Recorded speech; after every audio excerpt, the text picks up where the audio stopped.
Hello students, Gurukul classes by Sharma sir channel YouTube पर आपका स्वागत है। मैंने क्लास 10th के मैथमेटिक्स के श्रृंखला में क्वाड्रेटिक इक्वेशन अर्थात द्विघात समीकरण का पढ़ाना प्रारंभ किया था।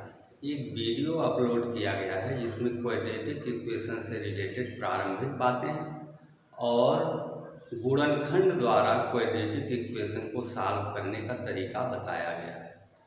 सूत्र निर्मित किया गया था। चूँकि क्वाड्रेटिक इक्वेशन सॉल्व करने के लिए कई विधियां हैं, क्रमशः उन्हें हम पढ़ेंगे।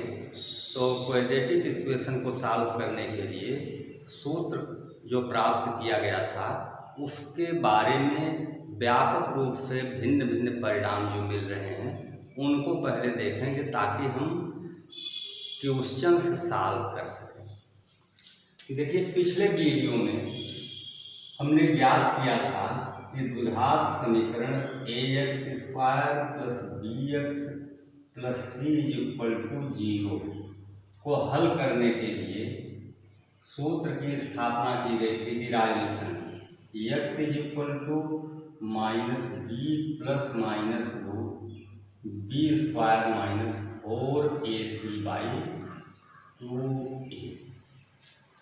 इस फार्मूले को देखें तो इसमें बीच में प्लस माइनस साइन है। एक बार प्लस साइन लेने पर कोई वैल्यू मिलेगी और माइनस लेने पर उससे डिफरेंट कोई वैल्यू मिलेगी। तो द्विघात समीकरण के लिए आपको बताया गया कि इस इक्वेशन को सॉल्व करने पर सॉल्यूशन आपको दो मिलता है जिन्हें इक्वेशन के रूट्स या मूल कहते हैं। यदि मान लिया जाए कि इस द्विघात समीकरण के मूल अल्फा और बीटा इस समीकरण के मूल हैं। इसका अर्थ हुआ कि अल्फा एक बार कोई चिन्ह लेने पर बीटा दूसरे चिन्ह के लिए, माना अल्फा धन चिन्ह लेने पर मान प्राप्त होता है। तो alpha equal to minus B plus root B square minus 4a by 2 और beta equal to minus b, अब यहाँ सेकेंडरी साइन माइनस यूज करेंगे, minus root B square minus 4ac by 2। ये अल्फा और बीटा समीकरण के मूल कहलाते हैं। समीकरण के मूल प्राप्त हो गए और इन मूलों के गुणधर्म का भी अध्ययन इसी के साथ करें। जबकि उससे पूर्व इस समीकरण में डिस्क्रिमिनेंट जिसे विविक्तिकर कहते हैं, विविक्तिकर बी स्क्वायर माइनस 4ac। इस समीकरण में मूल ज्ञात करने के लिए जो सूत्र प्राप्त किया गया उसमें बी स्क्वायर माइनस 4ac को द्विघात समीकरण का विविक्तिकर या डिस्क्रिमिनेंट कहते हैं, जिसे डी से नोट करते हैं। B square minus 4ac। अब इसकी उपयोगिता आगे हम देखेंगे। अल्फा और बीटा के लिए अगर इन राशियों के स्थान पर डी लिख दिया जाए तो alpha equal to minus B plus root D by 2a और beta equal to minus b minus root D by 2a। धन और ऋण चिन्ह क्रमशः प्रयोग करने पर ये दोनों मूल प्राप्त होंगे। इन मूलों के कुछ विशेष गुणधर्म होते हैं। द्विघात समीकरण को बिना हल किए कुछ परिणाम प्राप्त करने में इनका योगदान है। देखते हैं, हम एक प्रयोग कह सकते हैं कि इन मूलों का योगफल कितना होगा। मूलों का योगफल अर्थात अल्फा प्लस बीटा। अल्फा की वैल्यू पुट करते हैं minus B plus root D by 2a plus beta का मान minus b minus root D by 2। देख लें दोनों भाग जो रेशनल हैं उनके डिनोमिनेटर सेम है, 2a। डिनोमिनेटर सेम होने पर किसी भी फ्रैक्शन को हम न्यूमरेटर को साइन के साथ ऐड करते हैं, चिन्ह के साथ।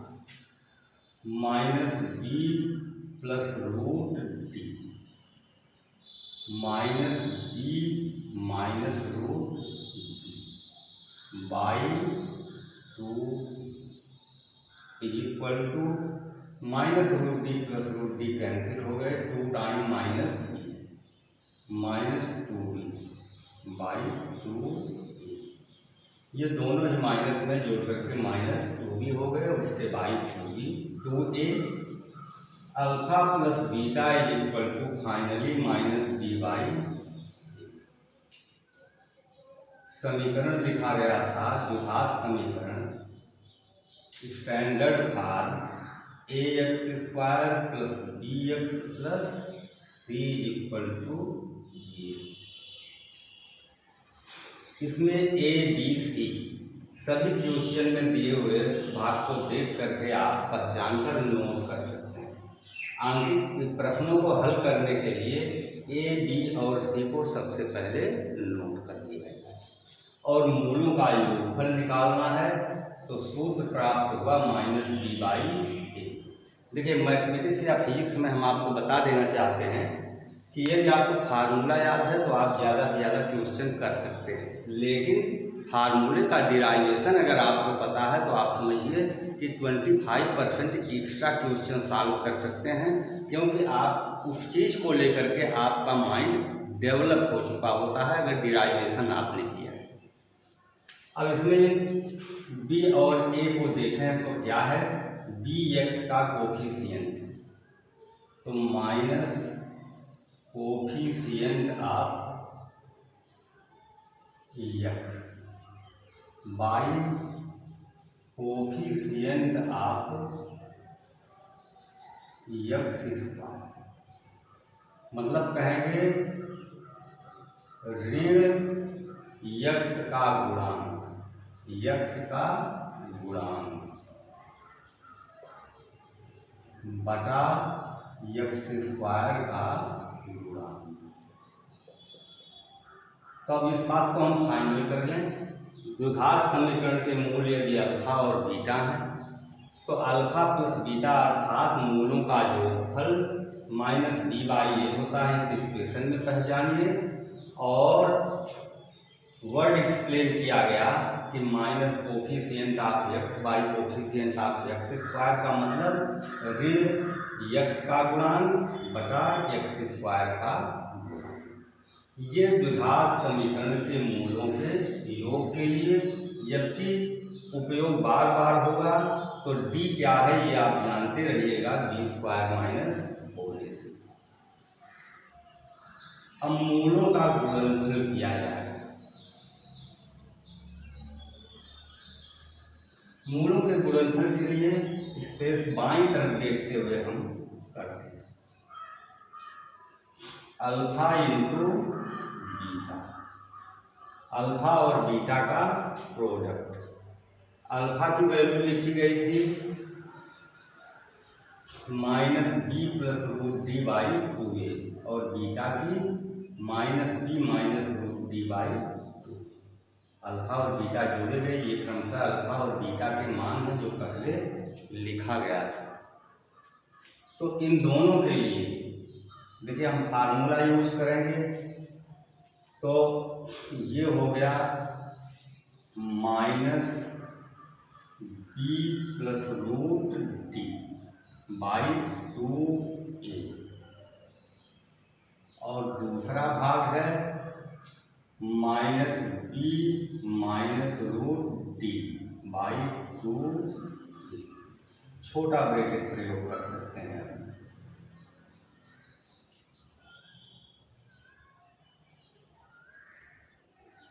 देखिए अब इन दोनों का गुणनफल करने के लिए ध्यान दें, थोड़ी टेक्निकल बात। इसको रूट डी माइनस बी लिख सकते हैं बाई 2a।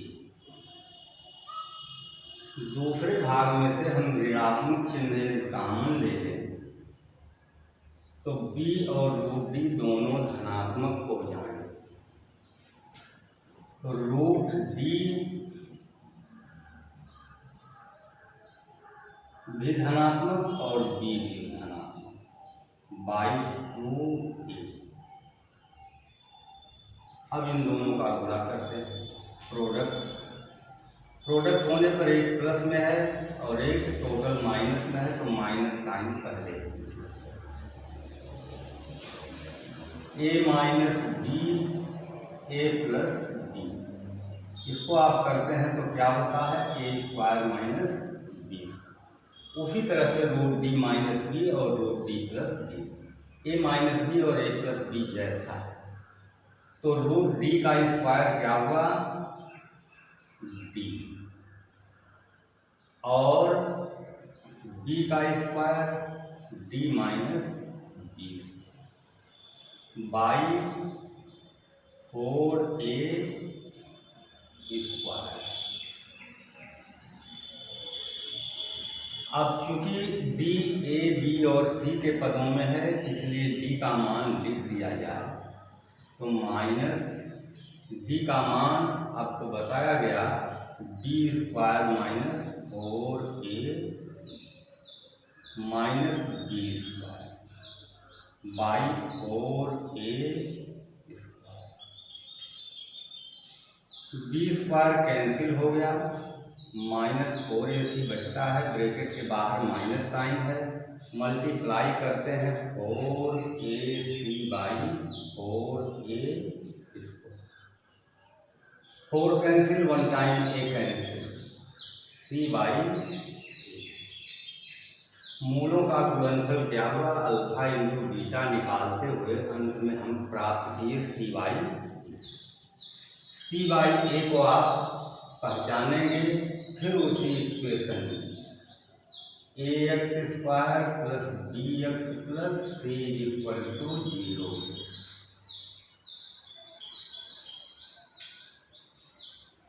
सी इसमें क्या है अचर पद है जो एक्स से मुक्त है, तो हम कहेंगे कांस्टेंट टर्म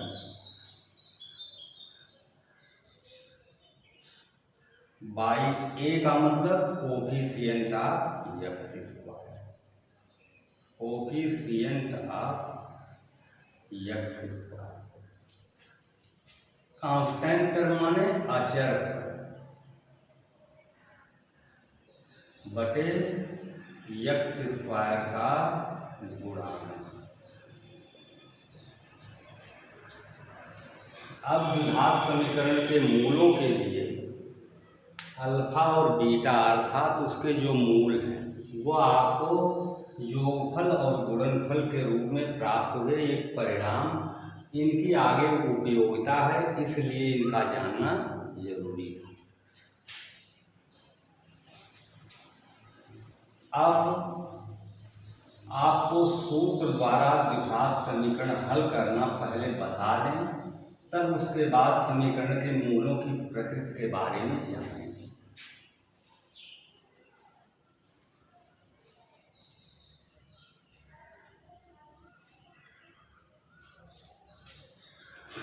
यदि द्विघात समीकरण कोई लिया जाए, देखिए द्विघात समीकरण में आपको जो क्वेश्चन बताए जा रहे हैं उनके लिए आपको अलग से क्वेश्चन नहीं याद करना, सॉल्यूशन जो स्टार्ट करेंगे वही पहली लाइन गिवन इक्वेशन है, दिया हुआ समीकरण है 3x स्क्वायर माइनस या प्लस कोई भी साइन। ये क्वेश्चन क्रिएट कर रहे हैं, किसी बुक से नहीं लिया है।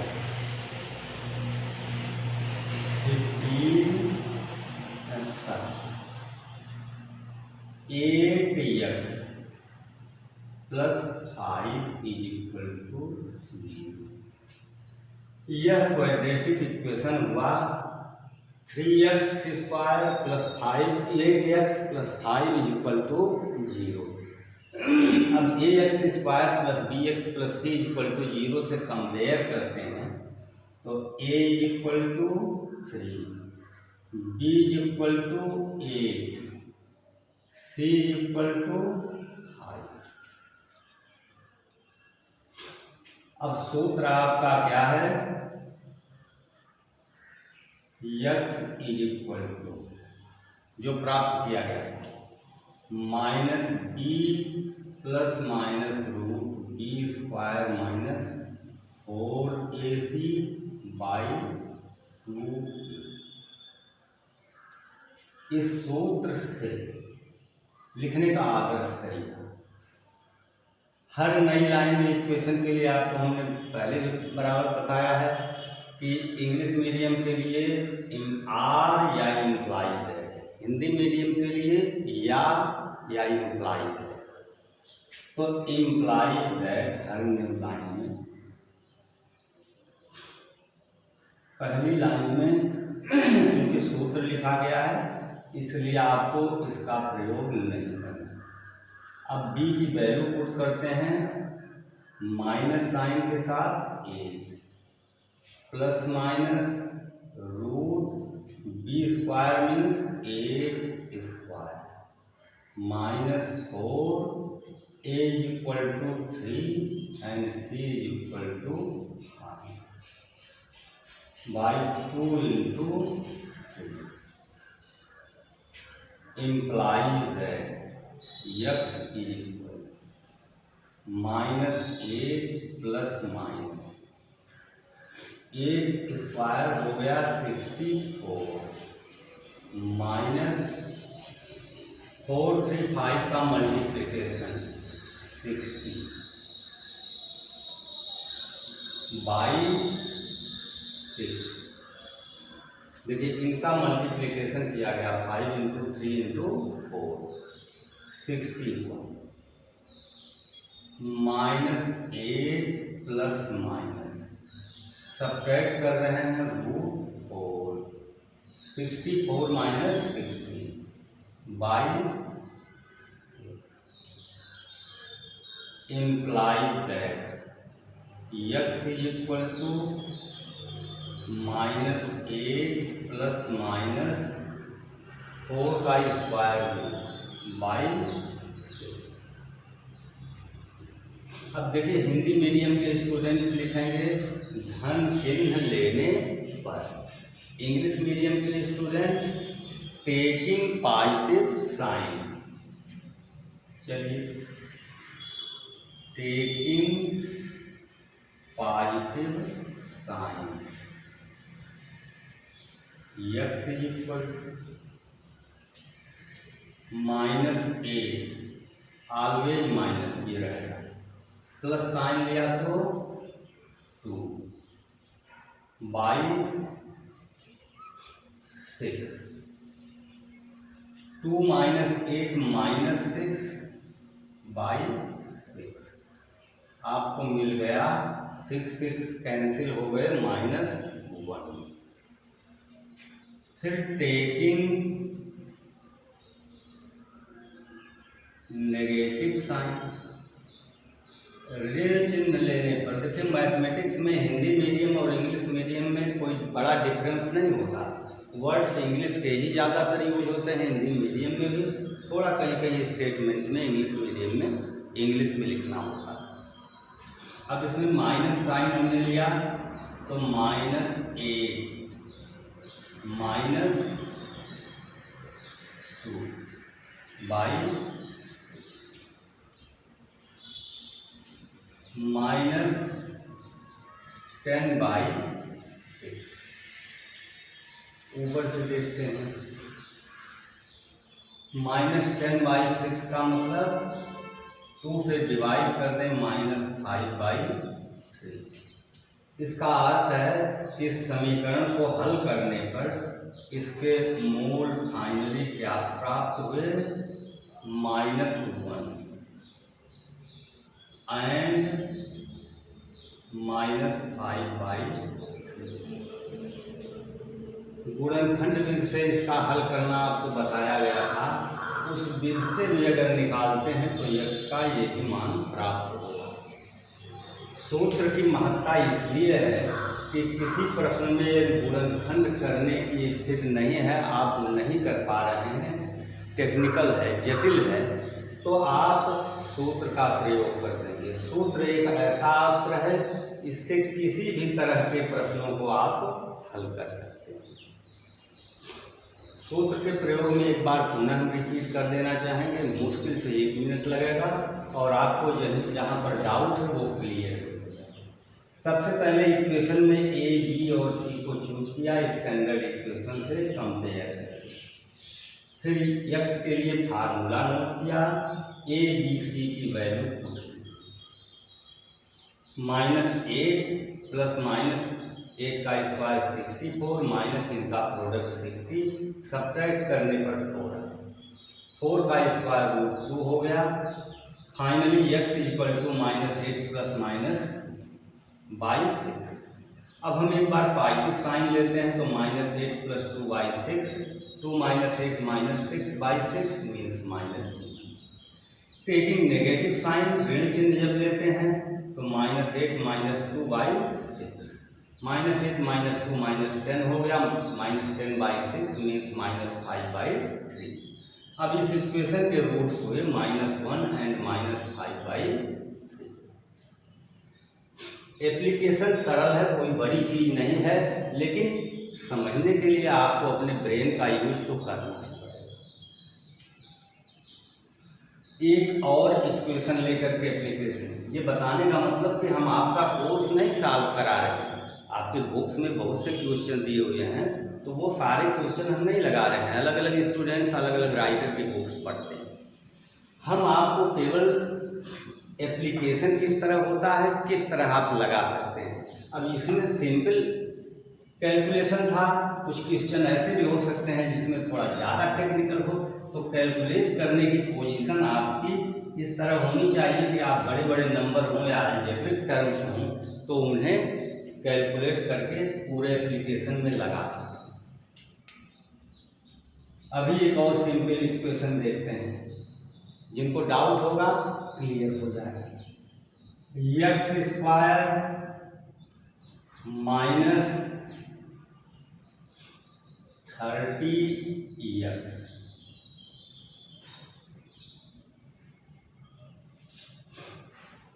और प्लस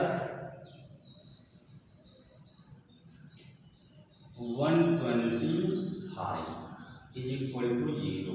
ये इक्वेशन फॉर्म करना पड़ता है। अब इस इक्वेशन में कंपेयर करें, x² के पहले कोई डिजिट नहीं, किसी अलजेब्रिक टर्म के पहले कोई डिजिट नहीं है, तो आप 1 समझेंगे। a equal to 1, b equal to -30, c equal to 120। आपके लिए थोड़ा घुमा कर बता दे रहे हैं, जो कि आसान होगा। आपको सबसे पहले b² - 4ac निकाल लेना चाहिए, तब आप फार्मूले में रखें। फार्मूले में b² - 4ac आता है, तो इसका मान पहले निकालें, तब आपको थोड़ा इजी महसूस होगा। -30² -4 इंटू 1 इंटू 120, माइनस का स्क्वायर प्लस होता है। ध्यान दीजिए, जो लोग नहीं जानते उनके लिए नई बात। माइनस में कोई टर्म हो और उसकी पावर इवन हो, सम संख्या हो, तो पॉजिटिव आएगा, और अगर आड नंबर है तो नेगेटिव आएगा। जैसे आप देखिए -1 टू दी पावर 100, -1 का 100 टाइम मल्टीप्लीकेशन, आपको कुछ नहीं करना है, प्लस मिल जाएगा। उनका कितनी बार प्रोडक्ट कीजिए 1 ही आएगा। और -1 टू दी पावर 99, अब ये इवन से आड हो गया, तो आप विदाउट कैलकुलेशन इसे -1 -30² प्लस साइन के साथ 900 माइनस प्रोडक्ट कीजिए 125 इंटू 500, सब्ट्रैक्ट कर दीजिए 400। अब root b² - 4ac is equal to √4। Square root करेंगे 20 आएगा। अब सूत्र आप एप्लीकेट कीजिए, x is equal to minus B plus minus root B square minus 4ac by 2a।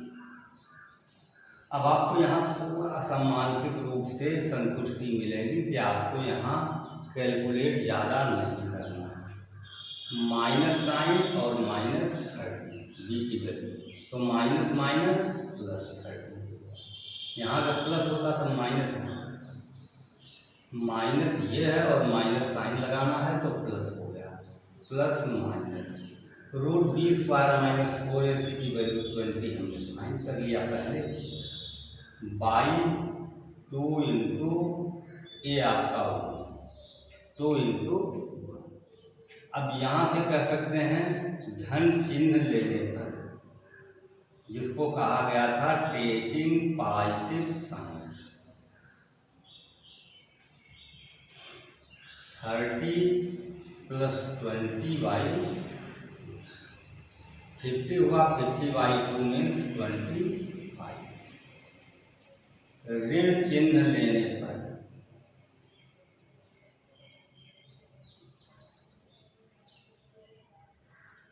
x is equal to minus sign use कर 30 माइनस 20 बाई 30 ना minus 20 10 होगा, 10 बाई 2 मीन्स 5। आंसर लास्ट में आपको लिखना होता है, answer x is equal to 25। इस equation के ये दो रूट आपको मिले, ये दोनों ही रूट। अब अगर हम यहाँ प्रॉपर्टी यूज करना चाहें, अभी हमने पढ़ा था कि अल्फा और बीटा इन्हें ले लिया जाए, अल्फा प्लस बीटा माने समीकरण के मूलों का योग।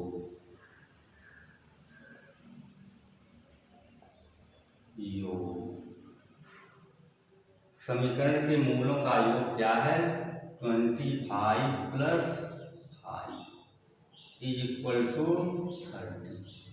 और इसी को हम लोगों ने क्या पढ़ा था, समीकरण के मूलों का योग माइनस बी बाई ए होता है।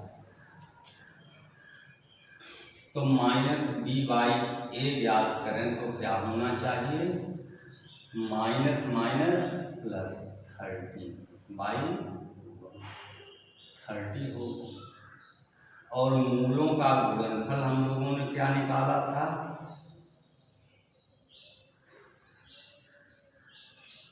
गुणनफल पहले करें, 25 इंटू 5 125 और c बाई ए, मूलों का गुणनफल क्या प्राप्त किया गया था, c बाई ए, जिसको कहा गया अचर पद बटे x स्क्वायर का गुणांक। c का मान इस प्रश्न में 125 a1 यानी 125, जो मूलों के गुणनफल के बराबर है।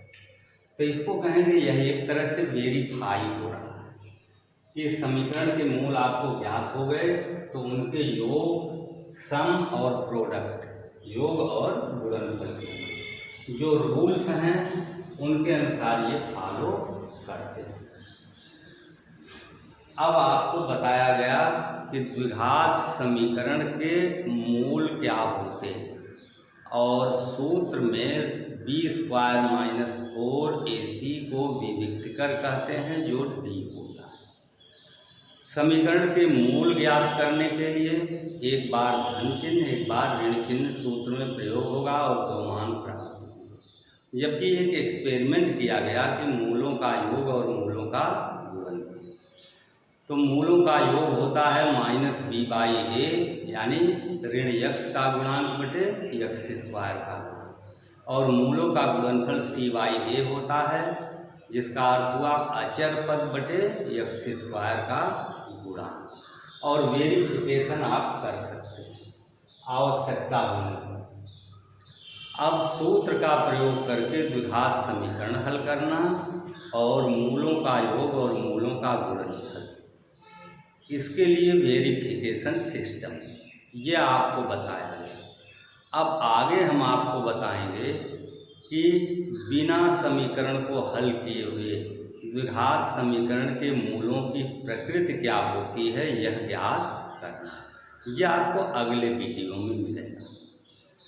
तो अब आज का वीडियो यही समाप्त होता है। आशा है कि आप लोगों को हमारे समझाने से कुछ लाभ हुआ होगा। वीडियो एक बार देखने पर अगर आपको कम समझ में आता है, हम अपने अनुभव की बात बताते हैं, तो आप दोबारा उसे देखें और जहाँ पर आपको थोड़ा सा कठिनाई हो वहीं पर वीडियो रोक करके आप उसको फिर से सोचें, निश्चित रूप से आपको आ जाएगा।